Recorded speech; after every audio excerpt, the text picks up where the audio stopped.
En nombre de Dios y la patria, se abre la sesión de la Comisión de Trabajo y Seguridad Social.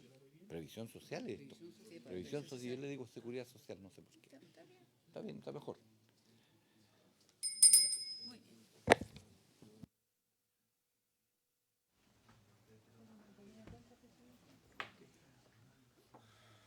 Presidente, llegó a la tabla, a la tabla de nuestra comisión el proyecto de ley en segundo trámite constitucional, o sea, ya lo aprobó la Cámara de Diputados, que crea un nuevo sistema de subsidio unificado al empleo. Eso ingresó. La Cámara de Diputados ya lo aprobó. Lo aprobó. Y llegó para acá. Sí. Sí, le leo el objeto muy corto. El objeto de la ley dice: la presente ley tiene por objeto la creación de un sistema de subsidio unificado de empleo de cargo fiscal y administrado por el Servicio Nacional de Capacitación y Empleo, que beneficiará a trabajadoras, trabajadores y empresas del sector privado. Eso es. Es la unificación de los subsidios. Exactamente, sí. ¿Tiene un artículo?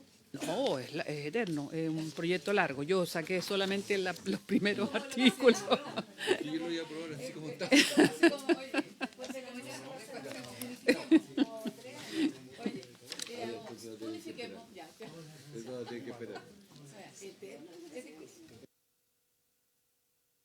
Entonces, tenemos la presencia además de la ministra de la Mujer y Género y el ministro del Trabajo. Hoy día vamos a comenzar con lo que son la presentación de la indicación sustitutiva al proyecto de ley que equipara el derecho de sala cuna para trabajadoras y trabajadores y los independientes. Boletín número 14.782-13. Le voy a ceder la palabra al Ejecutivo, a no ser que algún senador o senadora tenga alguna cosa que agregar a esto. Y si no, le entrego la palabra. ¿Quién de los dos ministros va a hacer uso? Ambos, pero ¿quién parte? Ya, la ministra. Muchas gracias, presidente. Saludo por su intermedio a todos los senadores y senadoras y asesores y la secretaría. A continuación vamos a presentar los contenidos más relevantes de la nueva indicación sustitutiva del Gobierno, considerando el diálogo que ha sostenido, presidente, esta Comisión de Trabajo y Previsión Social y que nos permite abordar nudos relevantes del proyecto de ley, que se resumen en los siguientes puntos. Uno, que tiene que ver con el copago y el valor del aporte de sala cuna, en la cual, acogiendo varios de los comentarios de expertos realizados ante esta comisión, se determinó eliminar la referencia a un monto en la ley y generar criterios para su determinación por parte de una comisión técnica. En segundo lugar, en donde en cuanto al monto del copago, se evaluó como alternativa subir la tasa de cotización con una fórmula de compensación que luego detallará el ministro Bocardo. En tercer lugar, ajustes a la modificación del Código del Trabajo y de la regulación del Fondo de Sala Cuna a propósito de los alcances formulados precisamente en esta comisión. Y finalmente, respecto a la necesidad de fortalecimiento de la educación pública, preocupación que todos y todas compartimos, se estima por parte del Ejecutivo que esto debería abordarse en la Comisión de Educación, así como otros elementos de una discusión de dicha naturaleza. Y en ese sentido se analiza un mecanismo que permita poder presentarse en dicha comisión. Respecto a los planteamientos que tienen que ver con el garantizar el estándar educativo, consideramos que el reconocimiento oficial sigue siendo el estándar deseado, pero ahí se plantean algunas modificaciones respecto a cómo el Fondo de Sala Cuna es un incentivo precisamente por primera vez para poder alcanzarlo por parte de toda la educación parvularia. ¿Qué queremos decir con esto? Me pasé ya de... A la siguiente. A la siguiente, sí. Sí. Que creo que es la siguiente.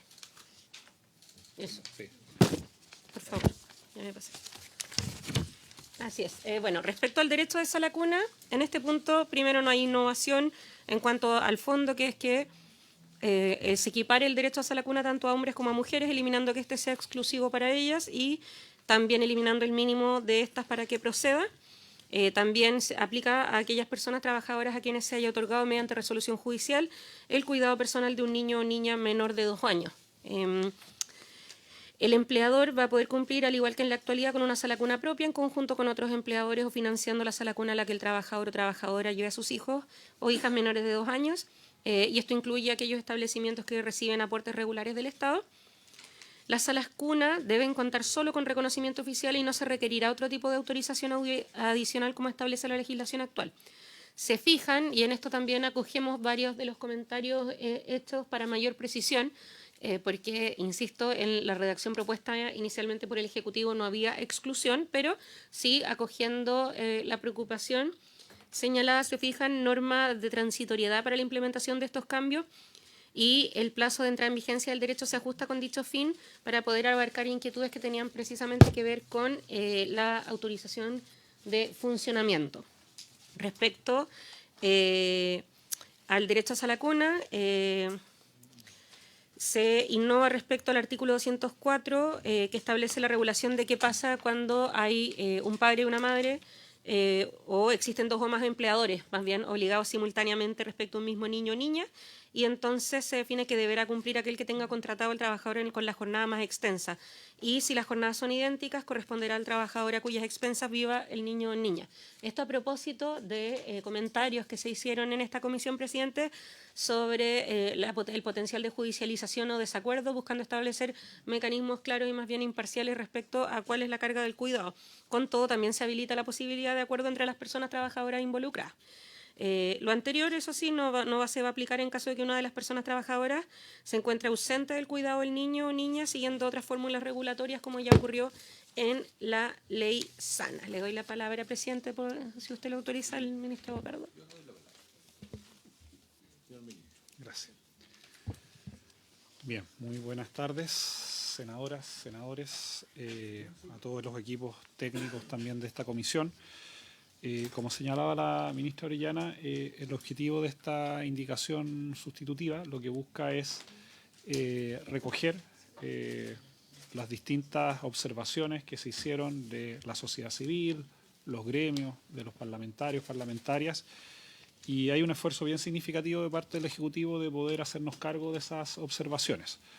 En ese marco, volver a reiterar que este es un proyecto cuyo foco es fundamentalmente acabar con esa discriminación que hoy día existe en las mujeres madres en nuestro Código del Trabajo por las razones que todos conocemos, y al mismo tiempo de ser una herramienta muy efectiva para mejorar la ocupación laboral femenina, aumentar la tasa de participación laboral de las mujeres, reducir las brechas salariales también, y varios temas que hemos discutido extensamente a lo largo de tanto de la Comisión de Trabajo como la Comisión de Mujeres, en donde a nuestro juicio esta es quizás la política más efectiva para abordar buena parte de no solamente del debate actual que hay en materia de empleo, sino que también de las razones más estructurales que hacen que finalmente la participación laboral de las mujeres sea más baja.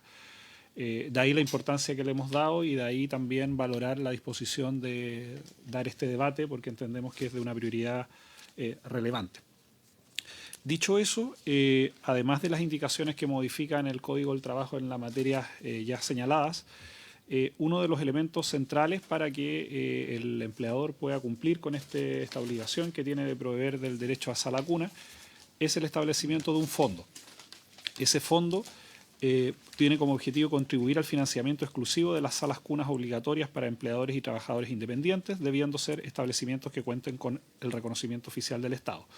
Aquí es importante señalar que el objetivo del fondo, y a propósito de varias observaciones que se hicieron, primero, permitiera efectivamente sostener el cumplimiento del derecho, por lo tanto que el fondo fuera autosuficiente y permitiera dar respuesta a aquello. Segundo, que estamos en un contexto también de estrechez fiscal, por lo tanto también aquí había que buscar un mecanismo que permitiera darle sostenibilidad en el tiempo. Y al mismo tiempo que tenga mecanismos flexibles, entendiendo que el cambio demográfico que está viviendo el mundo y el país va a requerir probablemente que los ajustes específicos se vayan estableciendo en el tiempo. En ese marco, de los aspectos observados durante las sesiones de la comisión, también recogimos la observación que, si mal no recuerdo, la hizo el senador García respecto al costo de administración de este fondo, que originalmente estaba puesto en un 13% y lo llevamos más bien a los estándares que hemos fijado en otros fondos similares, como es el Fondo Sana, con un máximo de 8% de costos de administración. Y en relación al fondo de Sala Cuna se simplifica la interacción del empleador con el Instituto Previsional de Previsión Social, en un esfuerzo también que estamos haciendo porque efectivamente los datos, la información que ya cuentan el Estado esté disponible. No se fijan documentos específicos que deben presentarse, sino que más bien permite que el IPS pueda obtener información de sistemas interconectados. Asimismo, se fija un rol para las salas cunas en torno a inscribirse como instituciones receptoras de fondos de salas cunas, indicando también datos que permitan facilitar la interacción con el IPS.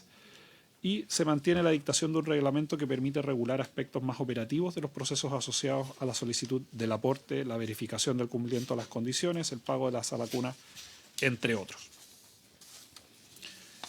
Bien, ¿dónde estamos haciendo las principales innovaciones? Y creo que esto es algo bien importante de señalar. Hemos establecido que para cumplir con el objetivo de que sea el fondo el que permita financiar esta obligación de los empleadores de proveer del derecho a sala cuna, es que efectivamente se propone una cotización del 0,3 de las remuneraciones imponibles. Esto bajo la premisa de aumentar el monto del aporte de sala cuna destinado a contribuir al financiamiento del derecho por parte de los empleadores. Había un temor legítimo de que ese monto que estaba fijado originalmente en los 4,11 y con la cotización de 0,2 no permitiera dar cuenta de eso. En caso de trabajadores independientes se regulan las cotizaciones de acuerdo a la fórmula por la cual cotizan. Hemos establecido que la variación en la cotización de 0,2 a 0,3 es inocuo en términos de costos laborales debido a que se propone un mecanismo de compensación reduciendo la tasa de cotización de los empleadores del seguro de cesantía de un 0,1. El fondo también estará compuesto por los ingresos por rentabilidades, multas, reajustes y otros propios del fondo. Asimismo, las indicaciones incorporan que el fondo estará constituido además por transferencias fiscales, sobre todo en los inicios del fondo, y como van a poder después ver en el informe financiero, producto justamente de la transición demográfica, a diferencia de otros informes donde los costos más bien van al alza, aquí la transición demográfica más bien da cuenta de un descenso, pero se van a fijar en decretos cada 5 años por el Ministerio de Hacienda. En otros cambios de la indicación se establece que en caso de que los recursos del fondo sean insuficientes, según verificación del Servicio de Tesorería, se realizará una transferencia fiscal para el cubrimiento de los compromisos del fondo. Tras ello, se establece que deberán ajustarse proporcionalmente los aportes de sala cuna por el tiempo que reste del decreto que fija los aportes fiscales y que dura 5 años. A nuestro juicio, uno de los elementos más discutidos durante las audiencias tuvo que ver con el haber fijado un monto de 4,11 UTM para el aporte de sala cuna, tanto por aspectos geográficos, por aspectos de diversidad del país. En un momento abrimos esta discusión de que de ese 4,11 tendría a ser un promedio entre realidades muy distintas que hacían que, poníamos con el símil, era una suerte de promedio entre 9 y 1, donde 5 en realidad no representa ninguna de las realidades existentes. Y además porque se planteó que era relevante que el mecanismo del fondo tuviera herramientas para que en el tiempo pudiera hacer modificaciones justamente a partir de cambios que podían haber en la pirámide demográfica. Se establece que el monto será definido por un informe técnico que aborde el valor del aporte de sala cuna de la Comisión Técnica de Financiamiento y Sustentabilidad del Fondo. Con este insumo, cada 5 años, mediante un decreto de Hacienda y Trabajo, se materializará el valor del aporte de sala cuna financiado por el fondo. De todas formas, como vamos a presentar en el informe financiero, hay un monto de referencia establecido que es significativamente mayor a este 4,11 UTM y que además es mucho más próximo a la realidad de los valores de sala cuna del país. La Comisión Técnica de Financiamiento y Sustentabilidad, encargada de elaborar el informe técnico, deberá tener especial atención a la sostenibilidad del fondo. Para ello deberá considerar las transferencias fiscales anuales, el total del periodo del decreto del Ministerio de Hacienda, una estimación de los ingresos y egresos proyectados, los compromisos actuales y futuros, las tasas de uso del derecho. También recordarán que hubo una discusión respecto a las tasas de uso del derecho tanto de hombres como de mujeres respecto a las referencias que habían en otros países. Las proyecciones de natalidad, un elemento que también fue altamente señalado, los costos razonables y efectivos de provisión del servicio, criterios geográficos y de disponibilidad de matrícula. Por lo tanto, si bien hay un escenario inicial con el cual establecemos una cotización, un fondo y además un valor de transferencia que a nuestro juicio permite que de manera significativa la obligación de sala cuna pueda ser financiada por el fondo, es que de todas maneras cada cierto tiempo esta comisión técnica va a poder hacer ajustes paramétricos y que además no van a quedar fijados por ley, sino que van a poder quedar fijados bajo estos insumos técnicos. El aporte deberá considerar un máximo por concepto de matrícula por año calendario y por mensualidades de sala cuna. Se advierte que con el aumento de la cotización, la cual se realiza mediante compensación, es posible financiar valores acordes a las distintas realidades regionales. Por ejemplo, la comisión técnica podría definir valores máximos del fondo diferenciados dependiendo, por ejemplo, en algunas regiones como Antofagasta o en el extremo sur de Chile, muchas veces pueden haber otro tipo de valores y eso también le da más flexibilidad al fondo que, como está establecido en el transitorio, va a tener que fijar el primer valor durante los primeros 6 meses una vez que sea promulgada la ley. Además, se establece, a propósito de esta cotización adicional, que para efectos del empleador es inocua, una modificación a la 19.728 que establece un seguro de desempleo, en su artículo 5 que regula las cotizaciones del empleador con las que se financia el seguro y el artículo 9 que fija la distribución de dicha cotización. Se realizan modificaciones a los guarismos para generar una rebaja del 0,1 de cotizaciones del seguro de cesantía a cargo del empleador destinado a las cuentas individuales. Esta medida es inocua en costos laborales y no altera las prestaciones del seguro de cesantía. Aquí no se están modificando ni beneficios ni montos al respecto. En eso también queremos ser sumamente claros. Y asimismo permite recoger propuestas generadas en la Comisión de Trabajo. Y en relación a las disposiciones transitorias, que esto es algo bien importante en dos sentidos. El primero es respecto a que esta transición es bien relevante para poder avanzar en la construcción del fondo y poder hacer las adecuaciones necesarias en varias dimensiones de lo que la ley permite, pero además para que se tenga alguna dimensión de la importancia que es avanzar en este proyecto, ya que de manera responsable, como hemos establecido en este transitorio, hay considerado unos 6 primeros meses desde que se publica la ley, después hay un transitorio de 12 meses para el ingreso de las mujeres y después hay un transitorio de 24 meses para los hombres. Esto después lo va a poder explicar DIPRES respecto a, tiene algunos criterios tanto de ajuste por criterios educacionales, pero también por criterios financieros. Es que en régimen esta es una ley que en el momento que se aprueba tiene un transitorio de 30 meses. Por lo tanto, los efectos positivos que uno espera que leyes como esta tengan, tienen un tiempo desde el momento en que se aprueban hasta el momento que llegan a plena ejecución. Y también esto a consideración de la Comisión también de los costos muchas veces de posponer varios de estos debates en materia de tiempos. Creo que eso es algo que por lo menos en nuestro juicio es un elemento que nos ha dado cierto sentido de urgencia más allá de todas las contingencias en las que atravesamos. La ley entra en vigencia a los 6 meses de publicación. Se inicia al mes 6 una cotización de 0,2 de las remuneraciones de cargo a los empleadores y se ajusta en un 0,1 la cotización del seguro de cesantía. Para efectos prácticos, esta es una cotización gradual que parte con un 0,2, el cual un 0,1 es una cotización nueva y el otro 0,1 proveniente del seguro de cesantía. Y posteriormente, en los 24 meses, pasa de 0,2 a 0,3.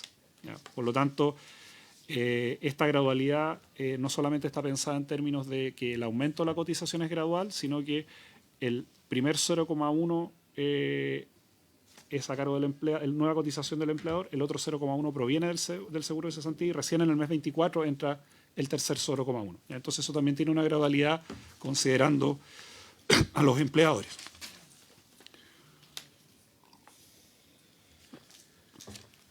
Las modificaciones al artículo 203 del Código del Trabajo están progresivamente en aplicación.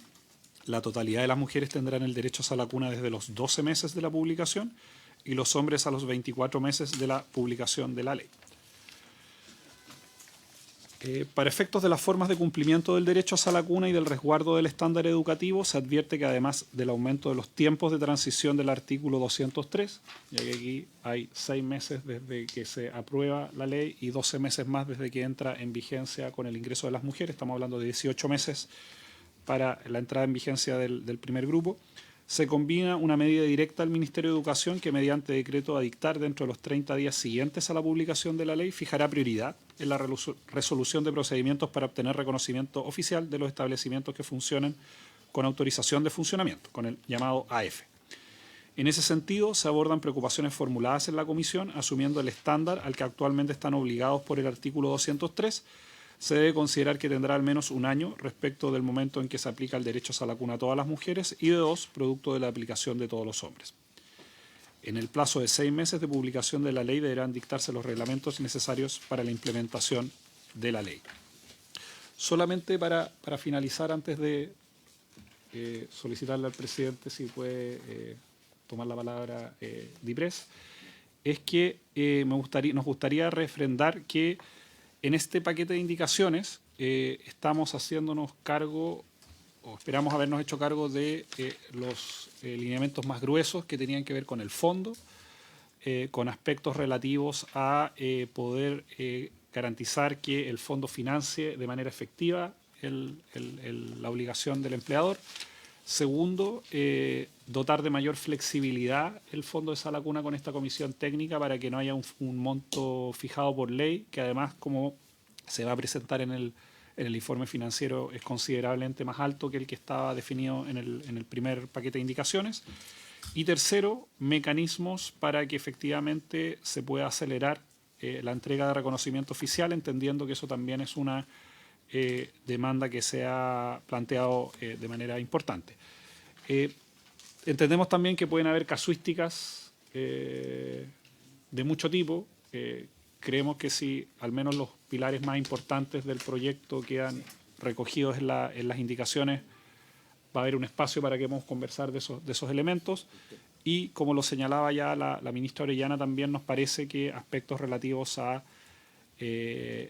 los usos del fondo en materia de educación pública, nos parece más pertinente que sean temas que se aborden en la Comisión de Educación. Hay que recordar que este proyecto vuelve a la Comisión de Educación, pero también entendiendo que hay un momento después de esta presentación donde vamos a iniciar, obviamente, el proceso de conversaciones con todos los actores. Así que, presidente, si lo tiene a bien, para poder continuar la presentación del informe financiero. Okay. Muchas gracias. Muchas gracias. Primero quisiera saludar a los senadores y senadoras. Y queríamos explicarles el contenido del informe financiero, que, como ya se observa, es un proyecto complejo que tiene muchas variables, muchos componentes. Entonces construimos un informe financiero que trata de dar cuenta de todas esas complejidades. Entonces, a ver, aquí tenemos un fondo que tiene los ingresos de las cotizaciones de los trabajadores y los pagos del aporte a la cuna. Hay dos cuestiones que no están determinadas, que es el aporte fiscal o la transferencia fiscal al fondo, ni tampoco, tal como explicó el ministro, el monto del aporte que vamos a pagar por tal cuna. Entonces sería imposible hacer un análisis si eso no está determinado. Entonces, ¿la ley cómo lo resuelve? La ley, tal como explicó el ministro, lo resuelve, que es el Ministerio de Hacienda, antes de la fijación de un decreto de aporte que establece el aporte fiscal. Entonces ahí queda determinado el aporte fiscal. Entonces ahí conocemos el aporte fiscal, conocemos las cotizaciones de los trabajadores y podemos calcular cuánto es el aporte que daría sustentabilidad al fondo, el aporte de Salacuna o el aporte por niño, ¿no? Como eso se determina por decreto, esta ley o la indicación sustitutiva también lo resuelve. En sus transitorias establece cuánto sería el aporte fiscal para los primeros 5 años. Y lo establece en un monto de 667.000 unidades tributarias mensuales al año, que en palabras más sencillas son 46.200 millones. Ese es el aporte de la transferencia fiscal al fondo de Sala Cuna. Entonces, con eso, lo que nosotros hicimos fue un informe. Lo que hicimos es intentar replicar el trabajo que tendría que hacer esta comisión técnica que está creando este proyecto de ley, que es calcular, bueno, para cuánto alcanza de aporte de Sala Cuna, ¿no? Obviamente, el resultado de este análisis lo va a hacer esta comisión que establece el proyecto de ley. Pero nosotros hicimos una simulación de qué sería ese análisis. Entonces, ¿qué es lo que hicimos? Fue tomar la proyección de madres y padres trabajadores. Nosotros conocemos hoy las personas que trabajan formalmente porque cotizan su seguro cesantía, y sabemos también, porque podemos cruzarlo con los datos del registro civil, quiénes son madres de niños menores de 2 años. Entonces conocemos cuál es el stock de niños de padres, con madres que trabajan y padres que trabajan. Y ahí el total. A eso nosotros le aplicamos una tasa de uso, un supuesto de cuántos lo van a tomar. Ese ahí es un supuesto. Lo que nosotros hicimos fue ir a ver un poco los datos que existen, ¿no? Obviamente no sabemos quiénes son, porque sabemos quiénes van a las salas cunas públicas, pero no sabemos quiénes van a las salas cunas privadas, no sabemos quiénes cumplen con diferentes modalidades. Entonces fuimos a mirar los datos y con eso establecimos un supuesto. Cabe señalar que es un supuesto un poco superior a el informe financiero que presentó la Dirección de Presupuesto de la administración pasada, pero está en el orden de ese volumen, ¿no? De 46% para madres y 20% para padres, en caso de que la madre no trabaje. Y con eso tomamos también, hicimos la proyección de la población, tal como decía el ministro, se proyecta la población, a fin de este año van a estar las nuevas estadísticas vitales del INE, entonces vamos a poder actualizarlo, ahora lo tenemos, pero sabemos que eso más bien no va en aumento, sino más bien va en decaída. Y con eso tenemos la proyección de niños que requerirían de este aporte. Entonces, sumando todo eso, el aporte fiscal, los aportes de las cotizaciones de los trabajadores y para un número de niños estimado en régimen de cerca de 60.000, que es lo que está en la diapositiva siguiente. Bueno, pero si quieres, volvamos a la de atrás. Tomando todo eso nos da que el fondo es sustentable con un aporte por niño o por causante de 5,2 UF, 12 cuotas más una matrícula. Que eso es consistente con lo que cuesta hoy día en promedio o lo que pagan hoy día en promedio las empresas que externalizan el cumplimiento de la obligación del 203. Entonces, si bien esto lo va a calcular la comisión, nosotros hacemos un adelanto de esa estimación y nos da que es consistente con eso. Y con eso en la siguiente podemos ver, bueno, con eso entonces tenemos, para los primeros 5 años, se puede ver ahí que hay un aporte de 46.200 fijo. Hicimos las simulaciones en el tiempo. Eso está fijado porque está fijado en la ley en sus artículos transitorios. Y después dijimos, bueno, ¿cuánto es el aporte fiscal que se requeriría para mantener este 5,2 estable? Eso será definición de un próximo decreto, pero supongamos que se quiere mantener estable. ¿Cuántos serían los aportes que requeriría, las transferencias fiscales que se requerirían al fondo? Podemos estimar los ingresos por cotizaciones porque conocemos cuántos son hoy día las personas que trabajan. Obviamente hicimos supuestos de crecimiento del mercado del trabajo y de supuestos de crecimiento de las remuneraciones. Todo bastante conservador para evitar, y en línea con lo que hacemos siempre en los estudios de la reforma de pensiones u otros. Y con los causantes estimados también, con este 5.2 tenemos la salida. Entonces tenemos los ingresos del fondo, la salida del fondo y la sustentabilidad del fondo. Además, hicimos un cálculo de cuánto cuestan los costos de administración del fondo en función de lo que nos cuestan hoy día otros fondos. Hoy día, tal como señaló el ministro, se cambia el monto máximo a un 8%, pero lo que nosotros estimamos es lo que observamos en otro que es muchísimo menor que eso, y eso es lo que tenemos considerado en el informe financiero. Esto es cerca del 1% o menos de los ingresos. Entonces, está hecho en función de lo que nos cobran, de lo que nos cuesta mantener otros fondos. En la siguiente, en la tabla, estos son los números de las tablas del informe financiero que acompañó la presentación de la indicación. Entonces, eso es con respecto al fondo. Después hay otros componentes de gasto fiscal. Eso, el fondo entonces, el gasto fiscal para el fondo son los 46.000 millones. La sustentabilidad del fondo no es ingreso fiscal, las cotizaciones de los trabajadores van al fondo, no es ingreso fiscal, lo que se pague por eso no es gasto fiscal, entonces lo único que es gasto fiscal son esos 46.000. Pero hay otros componentes que son gasto fiscal.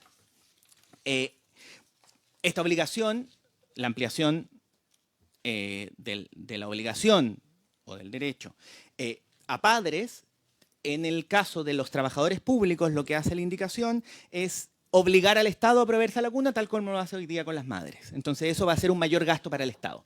Nuevamente, nosotros conocemos, sabemos quiénes son los trabajadores públicos, cuántos de ellos tienen hijos menores de 2 años, mantuvimos esa proporción y nosotros calculamos cuánto sería ese costo, ese mayor gasto fiscal en la mantención de esas las cunas públicas. Y esa es la tabla número 4. Adicionalmente, esto también tiene un costo de fortalecimiento institucional para el IPS, que es el que va a administrar esto. Como usted, tal como explicó el ministro también, hay que registrar a los niños que tienen el derecho, hacer los pagos a las cunas directos. Hay una carga administrativa no menor, y eso tiene una consideración de 10 personas para el Instituto de Previsión Social, que bueno, ahí están presentados sus gastos en personal y bueno, los gastos en bienes y servicios de consumo, etc. Y además, sí, y nos parece muy fundamental, pero eso es un gasto de una sola vez, hay un fortalecimiento tecnológico para administrar una plataforma que nos permita conocer efectivamente administrar este derecho, este beneficio y conocer a dónde van los niños, a qué es la cuna y tener un registro de aquello. Por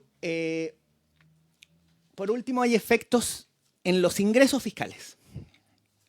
En los ingresos fiscales. Hay un primer efecto en los ingresos fiscales que es negativo, que es que producto de la cotización de los empleadores, las empresas van a tener menor utilidad. Y eso redunda en un menor impuesto a la renta. Eso lo presentamos y esta comisión lo debe conocer bien porque fue materia de la reforma de pensiones. Entonces, acá aplicamos la misma metodología y la misma lógica para calcular cuánto obtendríamos de menor impuesto a la renta por este punto adicional de cotización de los empleadores. Eso es un efecto en los ingresos negativo. Y tenemos un efecto en los ingresos positivo en el caso de que las personas hagan uso de este derecho en una sala cuna pública. Nosotros conocemos más o menos cuántas personas van, podemos hacer esos cruces y más o menos estimamos un monto de ingreso por la gente que asiste a esa laguna pública. Y eso nos da un efecto total de neto de mayor ingreso. Y en la última tabla está el efecto total agrupado en gastos, que, como dijimos, en caso del fondo, el único gasto fiscal es el aporte, la transferencia fiscal al fondo. No, las cotizaciones, los pagos y eso no es efecto fiscal, entonces, y es fijo a los primeros 5 años porque está establecido en la ley y después una estimación de cuánto sería para mantener el 5,2 que nosotros estimamos. Está el gasto en fortalecimiento institucional del IPS y el gasto de proveerse a la cuna en los servicios públicos. Y eso nos da entonces un gasto total del proyecto de ley. Entonces, en resumen, ese es el informe financiero. Obviamente podemos ir profundizando en algunos de los aspectos. Acá hay varias simulaciones, está todo estimado. Esto es, obviamente, mucha de esta parte, mucho de este estudio, en realidad, lo va a tener que hacer esta comisión que designa el mismo proyecto. Entonces, pero nosotros estamos aquí adelantando un poco las estimaciones para darle mayor información a esta comisión para que tenga bien analizar el proyecto.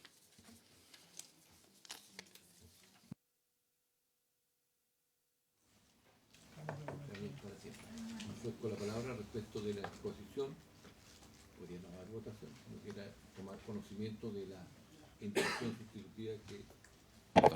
la indicación sustitutiva que el gobierno se haya comprometido a traer para el estudio de la comisión.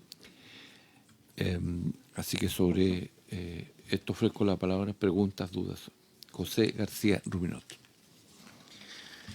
Muchas gracias, presidente. Saludo a la ministra, al ministro, a la subsecretaria, a los integrantes del Ejecutivo. A ver, varias preguntas. Quería sí, en primer lugar, agradecer. Nosotros hemos tenido 2 reuniones con la ministra de la Mujer y Equidad de Género y también con el ministro del Trabajo. Han sido reuniones de trabajo muy útiles, hemos intercambiado puntos de vista y por lo tanto lo primero es agradecer esa buena disposición para escuchar. Preguntas, a ver.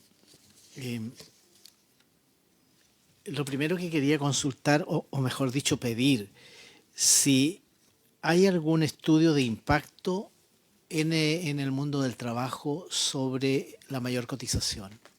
El 0,1 primero y después el 0,2 a partir del mes 24 o del mes 25 en realidad. Yo creo que todos compartimos la preocupación de que tenemos por delante el desafío de la reforma previsional, que tiene un aumento de cotización bien importante, y que un aumento de la cotización, que es menor en este caso, obviamente, pero que igual pueda tener algún impacto en la creación de empleo, en la que sean empleos informales, etcétera. Nos preocupa eso y por lo tanto consultamos si hay algún estudio, algún análisis en relación con el impacto que ello pudiera significar. Segunda petición de información, el valor de salas cunas, porque estamos subiendo, y es algo que nosotros valoramos mucho, de 4,11 el aporte a la sala cuna, 4,11 UF a 5,2, aunque esto no va a quedar en la ley, pero queríamos saber si ustedes tienen el rango de un estudio a lo largo y ancho del país de los valores de sala cuna, porque nos preocupa que finalmente se cumple el objetivo y es que todos tengan acceso, y obviamente también nos preocupa un eventual copago, o sea, si el 5,2 no alcanza, el empleador que queda obligado de entregar este beneficio tendría que, además del 0,2, tener un copago que pudiera ser, que en algunos casos, sobre todo en algunas regiones, aparentemente pudiera ser alto. Esto ya es una pregunta, porque el valor de las salas cunas es más bien una información, a ver si ustedes la tienen, me imagino que sí, o se puede obtener quizás a través de la Subsecretaría de Educación Parvularia, en fin. Tercera pregunta. Se está subiendo la cotización del 0,2 al 0,3, pero en realidad al empleador es 0,2. Eso yo creo que hay que dejarlo claro para no... Y el 0,1 estaría saliendo de la cuenta del fondo de cesantía, pero del fondo de cesantía de la cuenta individual. ¿Por qué se optó por la cuenta individual y no por el fondo solidario? Que parecería más razonable que fuera por el fondo solidario, porque yo tengo entendido que esta cuenta individual finalmente es de los trabajadores. O sea, yo tengo entendido que ellos la retiran en algún momento, si es que no la han ocupado, en fin. Pero me gustaría saber por qué lo hacen de la cuenta individual y no del fondo solidario de cesantía. Y finalmente, respecto del informe financiero, a mí la tabla... A ver, tengo dos preguntas. Una es respecto de la tabla... Creo que es de la tabla 2. No, de la tabla 4. El mayor gasto fiscal en ampliación del derecho en servicios públicos. ¿Cómo determinan estos causantes? ¿Son por los varones? ¿Por la incorporación de varones al derecho de sala cuna?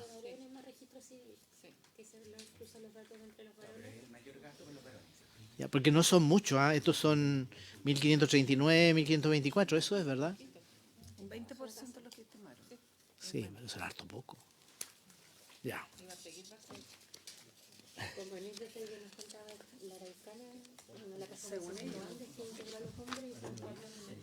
¿4? Ya. Y respecto de la tabla, donde tengo más dudas en realidad es la tabla 6. Porque yo tengo entendido que cuando ustedes hablan aquí de salas cunas públicas nos estamos refiriendo a Junji, BTF e Integra, ¿verdad? ¿Eso es? Y hay unos valores aquí, 48.498, 96.000, 95.000, etcétera. ¿Estos son los presupuestos actuales de estas tres instituciones?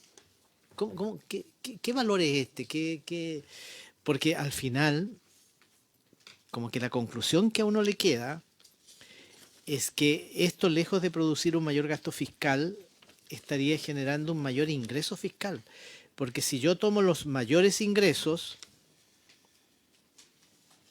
por ejemplo, al año 10, los mayores ingresos serían 47.000, si es que estoy leyendo bien, si es que estoy 47.000, y el mayor gasto fiscal sería 33.000.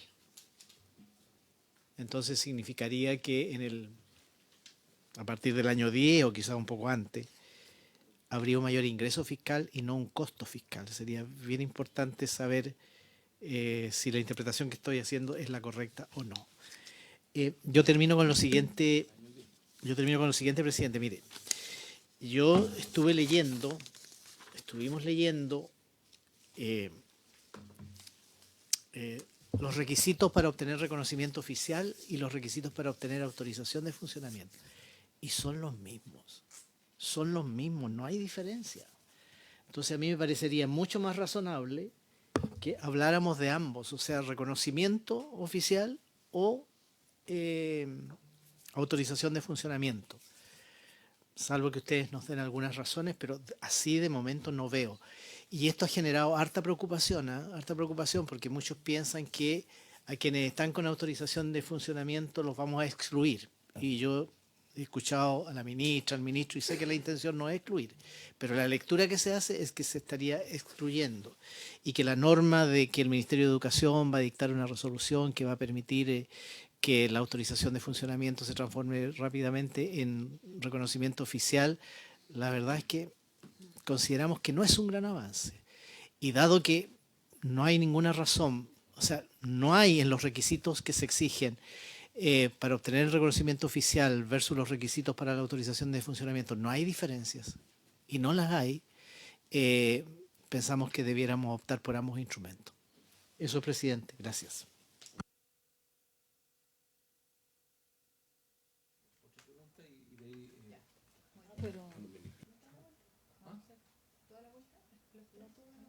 Si usted me pide la palabra, se lo doy. Como no me la ha pedido, no se la puedo dar. Hay un tiempo perentorio para pedir la palabra. Así es. Yo diría que no lo sabía. Claro, estamos organizados de esa manera. Luego de la senadora Después Sí, de Alejandra habla usted. ya. ¿Quiere hablar? Ya, primero sí tenemos...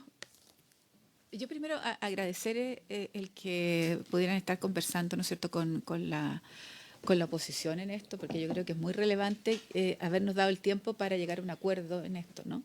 Y que este acuerdo pudiéramos destrabarlo aquí en la Comisión de Trabajo, como al mismo tiempo en las otras etapas, entendiendo que son materias distintas, pero en las otras etapas que vienen.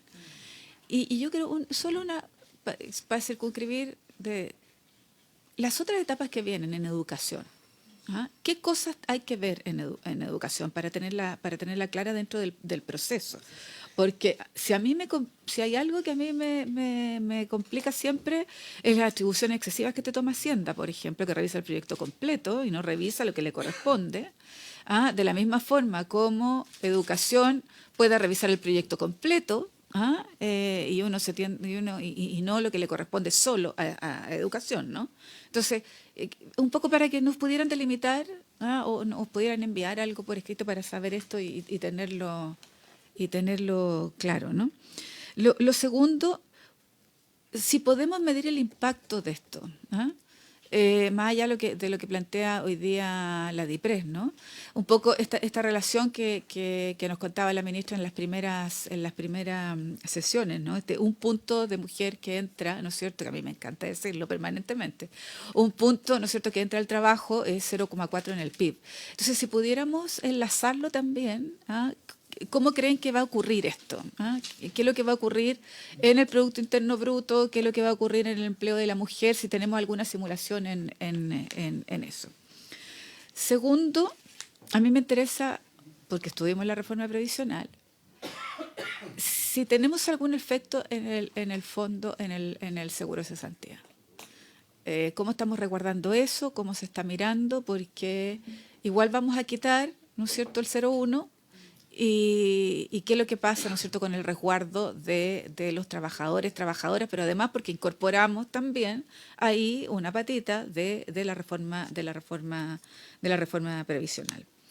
A mí me gustaría preguntarle a la DIPRES que nos hiciera llegar la simulación. Porque si hay algo que no pudimos chequear bien, ¿no? En su minuto, ¿se acuerdan? Eran las cifras de cuánto aumentaba la natalidad, de cómo se hizo la simulación para llegar al monto que hoy día estamos de 46.200, ¿no? Y que eso debería ser ratificado posteriormente con esta comisión, que va a permitir dar una aproximación mayor, pero de todas maneras va a ocupar los mismos argumentos o los mismos factores de análisis que ustedes están realizando. Entonces, si nos pudieran, porque en eso teníamos discrepancia con lo que nos planteaba el Ejecutivo. O sea, la tasa de natalidad, lo que efectivamente, ¿no es cierto?, las mujeres, porque muchas no quieren usar la sala cuna, ¿no? Por razones culturales o históricas, lo que tú quieras. Yo creo que está mucho más claro lo del gasto público, ¿no? Porque ahí tenemos, yo creo que es mucho más fino el cálculo. Pero si nos pudieran dar los factores y cómo se hizo, sería importante. Eso, y yo creo que fue muy importante, además, muy importante, que lo que se logró hoy día, ¿no? Aparte de la conversación con los senadores, ¿no? Y senadoras, es que se logró incorporar yo diría, reflexiones y propuestas que tenía la sociedad civil. Para mí eso es muy importante, porque yo estaba muy complicada en que fuera un guarismo al interior del proyecto, que fuera inflexible porque está la ley. No, aquí no es eso. Entonces creo que por lo menos nos llegó a todos varios correos electrónicos, llamados de teléfono y todo, para precisamente que eso no ocurriera y tener más flexibilidad. Eso, presidente, muchas gracias. Sí, bueno, yo también agradecer la escucha que ha habido por parte del Ejecutivo de las observaciones que desde el origen de este proyecto se han planteado, que tenían, a mi juicio, bastante sustento en lo práctico, porque al final del día creo que puede haber una motivación muy necesaria y urgente, pero por otro lado tiene que también haber un respaldo desde toda la perspectiva, sobre todo monetaria, en cómo se aborda esta temática para darle sentido de realidad y no generar solo una mera expectativa, sino que también un hecho al cual obviamente quisiéramos avanzar sin duda. Lo primero, en términos generales, a mí me parece bien esta proyección que hace la DIPRES, mas no la veo bien sustentada todavía. Entiendo que hay cifras que están aún dispersas, que a mi juicio debieran desmenuzarse mejor. Las preguntas que se han planteado son de toda lógica, digamos, en realidad de qué universo estamos hablando, cuál es el real, cuál es el que va a significar un sustento de aquí a los años futuros, hago referencia más bien a una pregunta bien puntual. Las potestades que va a tener esta comisión, ¿cuándo va a operar? ¿Quiénes las van a integrar? No es menor que luego que nosotros aprobemos cierta, estructura, no menores, sino que tengan una labor bien específica, terminemos luego discutiendo las potestades, el tiempo, recursos y demás. Yo creo que es bueno transparentar aquello si se ha pensado, y obviamente el tiempo de ejecución, que según lo que contempla la indicación sustitutiva, serían 6 meses de trabajo. Es decir, allí pudiéramos tener también una conversación futura respecto a cuánto sustento hay en la proyección de la DIPRES con lo que señala la comisión. Y eso yo creo que sería interesante ir conociendo cómo avanza y cuánto de ese sustento hay para luego los 6 meses, entendiendo que hay un año, ¿cierto?, en que esto debe estar resuelto, pudiéramos tener ese elemento. Entiendo que si son un año desde la promulgación de la ley, estaríamos hablando recién del 2027, ¿verdad? Para luego, varones, 2028. Es decir, para que también haya la claridad que esto no es inmediato, sino que si logramos, ¿cierto? Y yo espero que esa sea la A. Sí, que sea este año, a escasas 8 semanas o algo más, pudiéramos tener aprobado, yo creo que sería ideal, pero hablar del 2027 como meta para aquello sería interesante. Y también dentro de lo más específico, me interesa sobremanera, un punto que hicimos acá, el tema de los estándares de la sala cuna. ¿Qué nuevo de eso hay? Me parece interesante lo que hace la DIPRES, dice proyección respecto al tema de la parte tecnológica, seguimiento, trazabilidad y otro, que también es un elemento no menor, pero que obviamente se entiende está incorporado. Pero ¿qué pasa con los estándares?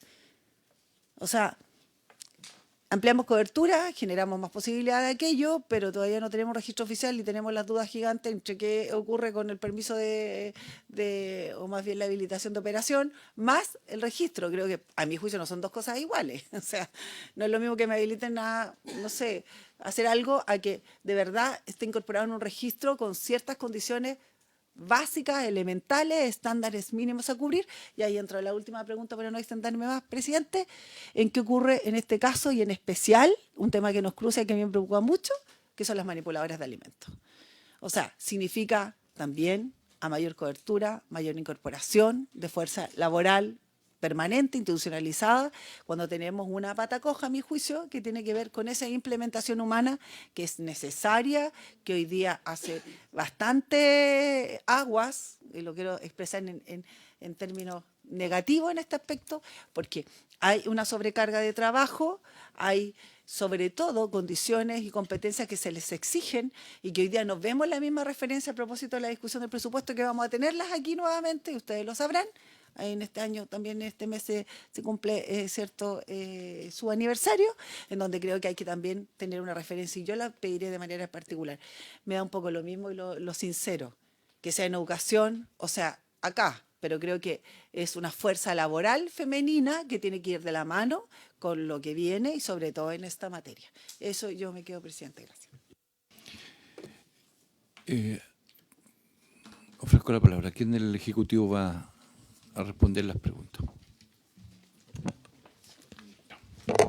Gracias, presidente. Muchas gracias por todas las apreciaciones. Solamente, ahí está, la primavera. Solamente una distinción, yo sí tengo, gracias, senador, que es que me agarró de sorpresa. Solo una distinción, ¿cuál es la diferencia entre la autorización de funcionamiento y el reconocimiento oficial? La autorización de funcionamiento permite que un establecimiento funcione, valga la redundancia, legalmente, es decir, sin arriesgarse a ser clausurado ante una fiscalización, tras cumplir requisitos que son principalmente de infraestructura y seguridad. ¿Cuál es la diferencia con el reconocimiento oficial como estándar? Es que el reconocimiento oficial es un acto administrativo que otorga, no un permiso, es un acto administrativo que además otorga en el acto al establecimiento la facultad de poder certificar la aprobación de niveles educativos y otros, y conducir a otros documentos y por lo tanto también derechos y trámites. Y por lo tanto, la diferencia tiene que ver con que uno está mucho más centrado en lo que tiene que ver con infraestructura y lo otro con y el reconocimiento oficial con el poder certificar cierto nivel de desarrollo de proyecto educativo. Por ejemplo, un establecimiento con AF no puede emitir documentos válidos que sean reconocidos como certificados, por ejemplo, de haber asistido. Ahora, y por lo tanto es más bien a qué conduce cada estándar, ¿ya? Por lo tanto, hay que recordar también que la autorización de funcionamiento fue un subestándar que se identificó para poder facilitar la transición desde el rol Junji al reconocimiento oficial, pero ante la falta de cumplimiento de la ley misma que crea el reconocimiento oficial, permaneció ahí, ¿cierto? Como medio una planicie ahí de no avanzar hacia la siguiente etapa, lo que no quiere decir necesariamente que no cumplan con el estándar, sino que se quedaron en ese trámite porque no se les exigía tampoco. Eso cambia con la Ley de Modernización Parvularia, efectivamente, y por lo tanto, si bien dentro de la redacción original del Ejecutivo no se excluía bajo ninguna posible interpretación de la norma sobre el fondo de esa lacuna, ni a los privados, ni porque tuvieran AF y no RO, sí consideramos, y a propósito del reciente fortalecimiento del estándar de reconocimiento oficial por la Ley de Modernización, que no es óptimo equiparar ambos en otro lugar que no sean los transitorios, y que por lo tanto lo que buscamos es la fórmula de que los establecimientos que hasta la fecha han funcionado con autorización de funcionamiento puedan participar del sistema del fondo de esa lacuna, que es algo que todos buscamos porque no deseamos restringir la capacidad de atención, sea pública o privada, sino más bien ocuparla al máximo. ¿cierto? Y por lo tanto, por eso es que se plantea en los transitorios a propósito de que es una forma que cuando esté en plena ejecución ya la ley de modernización parvularia de acuerdo a sus propios transitorios ya no va a ser otorgada, porque vamos a tener otro trámite. Y por eso lo que se busca también es un trámite, por decirlo así, más expedito para esos establecimientos para que puedan pasar a ser parte prontamente del sistema de establecimientos que pueden participar del fondo de sala cuna. Eso es como un poco el diseño que hemos buscado para tampoco no volver a introducir subestándares en la ley a propósito de la reciente ley de modernización. Entendiendo que uno tiene que ver más con infraestructura entonces y otro con la certificación del nivel educativo. Y con eso paso a otra pregunta que tiene que ver como en el diseño que hemos buscado como ejecutivo, qué cosas esperamos ver en la Comisión de Educación. Aquí estoy haciendo un ministra's planning porque en verdad es lo que hemos conversado con el ministro Cataldo. Son las normas que tienen que ver específicamente con los estándares y por lo tanto también con los fondos del fondo de sala cuna y su impacto en la educación parvularia, a propósito del uso del fondo, del cierre de la apertura de esta prohibición que ha habido de cumplir el derecho a sala cuna en la pública, en la educación parvularia pública, y también de los efectos de este fondo sala cuna y cómo optimizarlos con un efecto multiplicador precisamente en la calidad del sistema. Presidente.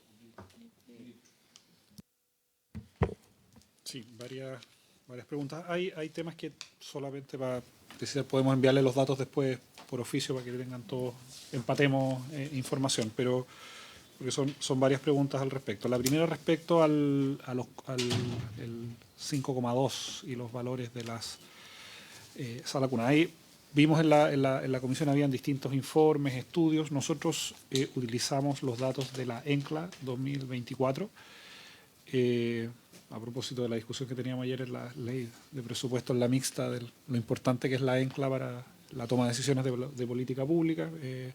Tuvimos ahí un debate, pero nos parece importante relevarlo. Y ahí tenemos los datos efectivamente del cumplimiento del derecho a sala cuna de los empleadores y además una estimación de montos que podemos desagregar por regiones. Eso es bien importante porque hay que recordar que el 4,11 además de la referencia que tenía asociada a los promedios Junji, BTF, Integra, eran realidades muy distintas y por lo tanto ese promedio era poco expresivo de cualquiera de esas realidades. Entonces, para algunos quedaba un monto muy bajito, para otros un monto muy elevado, y por lo tanto eso hacía que no solamente el monto en sí mismo estuviera en discusión, sino que efectivamente había un temor de que, vuelvo a insistir, que el fondo permita, que es una cotización del empleador, que se complementa con recursos públicos, pueda financiar de manera íntegra esta obligación de sala cuna. Ese es el objetivo. Creo que es importante recalcarlo porque hubo muchas observaciones al respecto. Y nosotros, a partir de las estimaciones que hicimos a través de la ENCLA, este 5,2 es el promedio nacional que nos arroja la ENCLA del costo que están teniendo los empleadores por cumplir el derecho. Pero además tiene otra ventaja, que la dispersión que tiene este dato es mucho menor. Solamente para dar un ejemplo, Antofagasta, que uno podría decir que es un valor alto, el promedio nos da 5,4. Y en el caso de en la zona austral, 5,6, que serían como los valores más elevados. En cambio, si uno va al norte grande, da 4,3. Lo que me quiero referir con esto es que ese 5,2, además que está mucho más próximo a lo que ocurre en la realidad, es un promedio que tiene una dispersión mucho menor. Y eventualmente, a partir de lo que la propia ley permite, esta comisión técnica, que va a estar integrada por integrantes de los ministerios de Hacienda, Trabajo y Educación, y paso a señalar que además no está comprometido gasto fiscal asociado a esto, ni funcionarios adicionales, ningún motivo para que no tengamos esa discusión acá al menos, es que la dispersión es mucho menor y por lo tanto eventualmente la comisión podría determinar montos diferenciados por criterio geográfico. Y eso creo que también le da más flexibilidad para responder justamente al objetivo que tiene el fondo, es que financie la obligación de derechos a la cuna. Eso creo que es importante y esos datos de la ENCLA son auditables, además se pueden reproducir, así que vamos a hacer la entrega de eso para que también los senadores y senadoras tengan esa información. Respecto al seguro de cesantía, primero señalar que si bien al no hacer modificación de beneficios, aquí no está modificando los beneficios del seguro de cesantía, el informe de sustentabilidad no es obligatorio como lo era en el caso de la PGU, donde sí ahí se requiere un informe. De todas maneras, nosotros encargamos un informe porque nos interesaba que esto no tuviera efectos en el fondo ni en la sustentabilidad. Podemos también, si lo tienen a bien, hacérselos llegar, pero adelantando conclusiones que no afecta la sustentabilidad del fondo, este 0,1 de cambio en la cotización para el fondo de Salacuna. Nos inclinamos por las cuentas individuales primero recogimos parte de las propuestas que se habían hecho en las propias organizaciones acá, centros que hicieron la propuesta acá en la comisión. Segundo, porque, señalo, no hay, por lo menos en estos modelamientos que hicimos con ese supuesto, no había impacto en el fondo. Y tercero, que potencialmente los grupos más dependientes del fondo solidario, que son los que tienen ingresos más bajos y que generalmente recurren prácticamente en la cuota 2 o en la cuota 3 ya están recurriendo al fondo, nos parecía que dentro de esas decisiones uno tenía más a bien a los sectores de ingresos más bajos bien resguardados. Pero de todas maneras, es la lógica por la cual hicimos esa propuesta. Tercero, respecto a... ya señalé cómo se integra la comisión y que no irroga mayor gasto fiscal esta comisión técnica dependiente de los ministerios. Respecto al sector público, algo que es bien importante señalar, que es que teníamos... Con la actual ley se produce la siguiente paradoja, que por un lado la trabajadora envía a un niño o una niña a una sala cuna pública y cumpliendo los requisitos de acceso a la sala cuna pública accede allí. El empleador no está cumpliendo el derecho, la obligación laboral y además en caso de que la Dirección del Trabajo los fiscalizara, incumplen y además tiene que establecer algún mecanismo compensatorio producto de ese incumplimiento. Entonces se producía esa situación y además esa sala cuna efectivamente por ese adicional de niños que debieran provenir de la obligación no estaba también recibiendo recursos al respecto. Entonces con esto vinimos a resolver varios problemas. Primero que efectivamente el empleador pueda cumplir el derecho cuando eso ocurre, pero también nos parecía razonable que ese derecho permitiera que el fondo de sala cuna, tal como lo señalaba la ministra Orellana, permita reducir las brechas que también existen en el sector público. Y en ese sentido también entendiendo que vamos a requerir de la totalidad de la matrícula disponible que cumpla los estándares educativos, creo que esa es una buena combinación para resolver varios problemas a partir de este diseño. Respecto a los estudios laborales, varias cosas. La primera, el estudio OIT-PNUD efectivamente muestra cómo el mayor aumento de participación laboral femenina en el mercado laboral tiene efectos positivos en el crecimiento. También sabemos que hay alrededor de 1.100.000 mujeres que no salen a buscar un puesto de trabajo, o sea, ni siquiera están las cifras de la desocupación, producto de que tiene responsabilidades de cuidados. También hemos hecho, a propósito de los datos de la encuesta ENCLA, algunos modelamientos como de empresa tipo, más o menos a calcular cuáles son los gastos de una empresa grande, mediana, pequeña y micro. Y en general lo que uno observa en la mayoría de los casos es que las empresas que ya estaban obligadas a cumplir con el derecho, incluso en algunos casos el modelo propuesto tiene menos costos asociados a la cotización. ¿Y esto por qué? Porque hay que recordar que esta cotización del 0,2 no es 0,2, por decirlo así, nuevo. Las empresas de muy distinto tipo tienen costos por cumplir con el derecho a sala cuna. Hay distintos mecanismos que la ley permite, pero no es neto ese 0,2.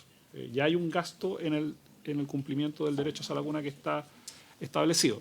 Podemos presentar esos modelamientos. Evidentemente una empresa que tiene nuevos, que está bajo los 20 y nunca había cumplido ese derecho, ese 0,2 es nuevo. Eso también es evidente, pero son gastos bastante menores para una empresa tipo en relación a los efectos agregados que genera sala cuna. Podemos consolidar esos datos y presentárselos a la comisión, pero siendo muy rigurosos en que estudios de impacto del mercado laboral efectivamente hay que verlos en el tiempo, tienen cierta dinámica. Hemos tenido una discusión pública a propósito de eso, así que en eso me gustaría ser como bien riguroso de lo que hoy día podemos hacer a propósito de esto, pero entendiendo que al menos...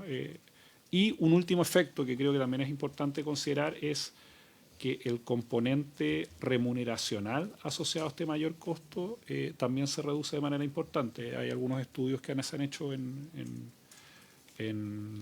la Facultad de Economía de la Chile que muestran también el impacto, el costo que implica esa vacuna en materia de brechas salariales. Pero podemos hacer un consolidado de las estadísticas que sí tenemos disponibles para proponérselas a la comisión. Entiendo al menos que hoy día lo conocimos algunas declaraciones de la CPC al respecto, que estaban estudiando el tema, no tenían una respuesta concluyente tampoco al respecto. Pero eso es lo que podemos informar al respecto y, presidente, faltaría responder algunas preguntas que se hicieron del informe financiero. ¿Algo a agregar? Gracias, presidente. Mira, a mí me gustaría saber cómo vamos de alguna manera a hacer cambios culturales en esto, porque una cosa va a estar esta política pública disponible, pero cómo además es importante decirlo, cómo esto afecta al niño o a la niña en términos de la estimulación temprana. Yo creo que eso es fundamental, porque nosotros creo que sería muy importante en algún minuto tratar de cómo estimulamos que las madres o los padres se quieran salir a trabajar precisamente por esto. Entonces, entiendo que eso va a ser después de que tengamos la ley, pero ir como haciéndola presto, ¿no? De la importancia de que vayas a la cuna, sobre todo hijos únicos. Sobre todo hijos únicos, yo creo que la mayoría de hoy día está teniendo hijos únicos. Entonces, creo que, claro, en caso que tengan mellizos no, pero ya, mellizos únicos.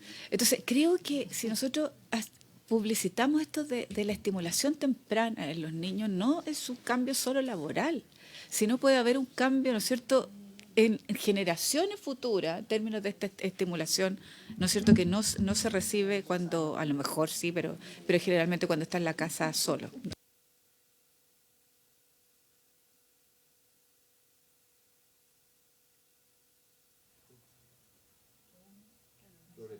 Sí, pues, bueno, tal vez en ese mismo sentido, pero la diferenciación que se hace con la incorporación de los padres, entendiendo que numeralmente es bien menor, mi pregunta es ¿por qué no hacerlo en el mismo momento y esperar un año más?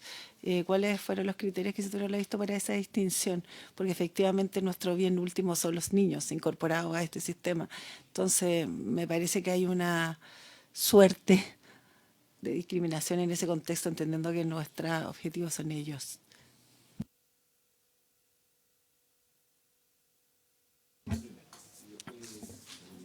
Ok, por su intermedio, presidente, quisiera contestar. A ver, efectivamente ya se contestó, pero en el informe financiero, efectivamente para las salas cunas públicas se considera, las madres ya tienen derecho, entonces ese costo ya está absorbido y en realidad son los 1.539 causantes que hay hoy día, nosotros los conocemos con nombre y apellido, entonces es fácil, identificamos que hay 1.539 niños menores de 2 años que tiene un padre que trabaja en el sector público y esos serían nuestros causantes. También nos llamó la atención, yo creo que tiene que ver quizás con las edades de los trabajadores públicos, es un poco más bajo que en el sector privado, no la edad, sino la cantidad de niños, pero nosotros lo vimos y más o menos está en ese orden. Esto es solo administración central, es solo administración central. Sí, bueno, nosotros efectivamente de la IPRES solo nos preocupamos del presupuesto de la administración central. Eso efectivamente los que están incorporados ahí.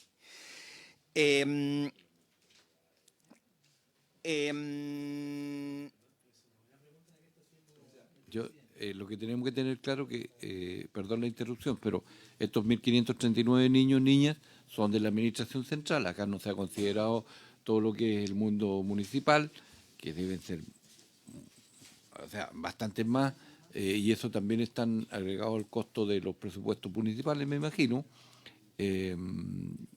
no sé si los gobiernos regionales, en fin, es más cuantioso que 1.539 para que también tengamos presente aquello del río. Gracias, presidente, por la interrupción.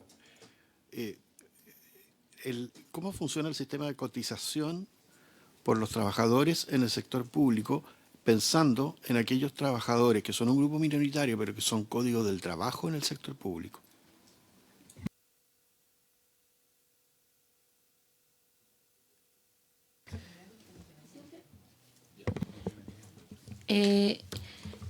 En el proyecto, tanto en la redacción anterior como en la indicación sustitutiva, se equipara las condiciones también respecto a los que son honorarios. Se establece el mismo sistema de cotización que para otros beneficios. Y respecto a los trabajadores que están afectos al estatuto administrativo, se hace un espejo respecto al derecho a salacuna, no respecto a la cotización del empleador. Porque esta ya es provista por el Estado al ser ese su empleador, con la excepción de las empresas del sistema de empresas públicas. ¿Ya? Eso en primer lugar. En segundo lugar, hay servicios que están municipalizados y que no están en este IF precisamente porque no forman parte de el presupuesto, pero la verdad es que las estadísticas, yo sé que parecen muy pocos niños, pero es la realidad de natalidad que estamos teniendo. Tampoco aumenta radicalmente. Con eso, en particular porque son, y aquí es interesante el trade-off que hay que hacer, en particular porque los servicios, ¿cuáles son los servicios que están municipalizados? Son servicios que están muy feminizados y que por lo tanto en su mayoría ya existe obligación de salacuna respecto a ellos.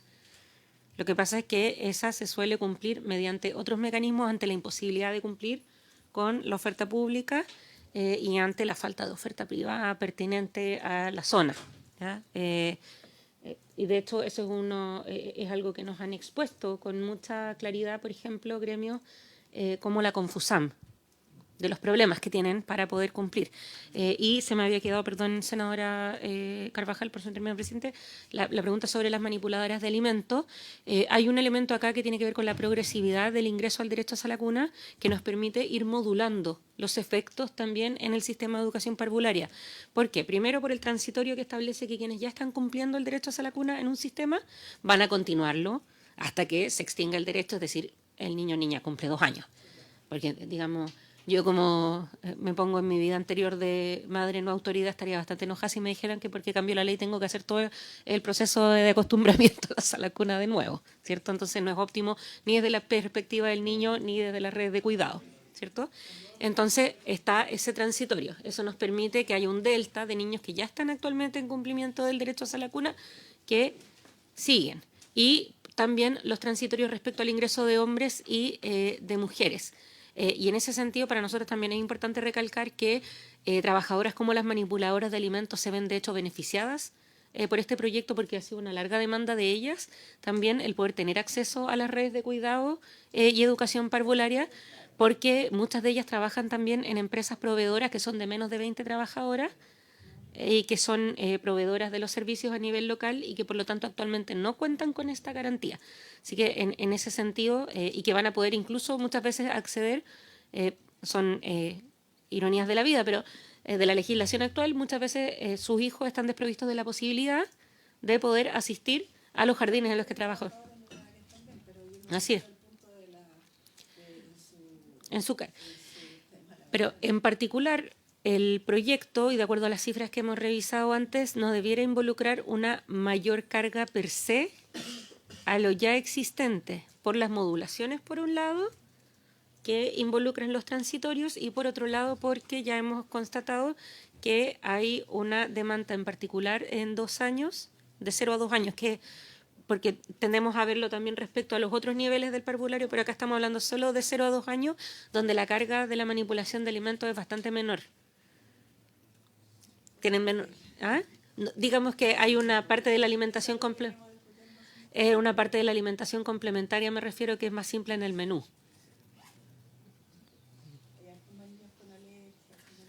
pero ahí se está trabajando en el tema, pero es parte de lo que tiene que ver con el ratio de la manipulación de alimentos, en particular con la separación con el plan de alimentación complementaria, es, por ejemplo, parte de las cuestiones que podríamos ver a propósito de la dependencia de la glosa de Junaev en educación. Yo me quería referir en particular a las manipuladoras como trabajadoras, porque muchas veces nos han planteado, incluso en el propio 4-7, la imposibilidad de poder llevar a sus hijos al público. Ahí hay que distinguir dos cosas. Una, el derecho que tendría como mamá, la que trabaja de manipuladora, a que tenga el derecho a que su hija o hija vaya a una sala cuna. Ese es un ámbito de las cosas. Y lo otro tiene que ver con lo que plantea como en la función de manipuladora dentro de las salas cunas y todo lo que significa la manipulación de... Sí. Pero esas son dos cosas distintas que hay que abordarlas, diría yo, eso va a estar en educación, me imagino, como tal. La respuesta que hizo la pregunta respecto a los códigos del trabajo. Perdón. Efectivamente, los códigos del trabajo, como ustedes saben, hay funcionarios que trabajan en instituciones públicas, pero que están adscritos al Código del Trabajo y no al Estatuto. Esas personas se les empalman como funcionarios del Estatuto. Entonces, por esos trabajadores el Estado no paga cotización y esos trabajadores acceden a las salas cunas que provee los mismos ministerios y servicios para los funcionarios. Entonces, los empalmamos en esto al menos a funcionarios públicos del Estatuto. Entonces, por eso no los tenemos contemplados ni como cotización ni como beneficiarios. ¿Satisfecha la respuesta? ¿Satisface su inquietud? Ok. Siempre ha sido. Efectivamente. Las empresas públicas sí son empresas normales y eso sí pagan cotización y tienen que adscribirse a ese régimen. Es que las empresas públicas es otra cosa, que tienen un régimen adecuado al Código del Trabajo y funcionan como tal. ¿Sí?